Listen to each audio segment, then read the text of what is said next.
राज्यातील शेतकऱ्यांसाठी अतिवृष्टी नुकसान भरपाई आणि रब्बी अनुदानासाठी 32,000 कोटींचे पॅकेज जाहीर झाले. परंतु अनेक शेतकऱ्यांच्या बँक खात्यावरती अजूनही रब्बी अनुदान देखील आले नाही ना नुकसान भरपाई आली.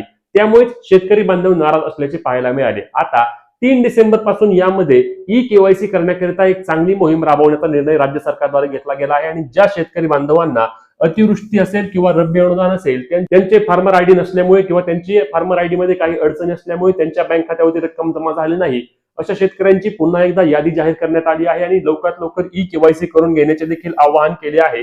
एवढेच नाही तर ई-केवायसी केल्यानंतर 48 तासांच्या आतमध्ये शेतकऱ्यांच्या बँक खात्यावरती पैसे देखील जमा होण्याचे सरकारने त्या ठिकाणी सुरुवात केलेली आहे. त्यामुळे जर तुम्हाला रब्बी अनुदान किंवा तुमची अतिवृष्टी नुकसान भरपाई आली नसेल तर तुमची ई-केवायसी यादीमध्ये नाव आहे का हे लवकरात लवकर तपासा. हे तुम्हाला तुमच्या ग्रामपंचायतमध्ये किंवा तुम्हाला त्या ठिकाणी आपले सरकार सेवा केंद्रावर जाऊन माहिती मिळणार आहे. आणि तुमची ई-केवायसी झाली नसल्यास तुमची ई-केवायसी करून घ्या, जेणेकरून हे रब्बी अनुदान असेल किंवा तुमचे अतिवृष्टी नुकसान भरपाई तुमच्या बँक खात्यावरती जमा होणार आहे. तुम्हाला अतिवृष्टी नुकसान भरपाई किंवा रब्बी अनुदान मिळाले का कमेंट करून नक्की सांगा आणि अशाच अपडेटसाठी पेजला फॉलो आणि चॅनलला सबस्क्राईब करा.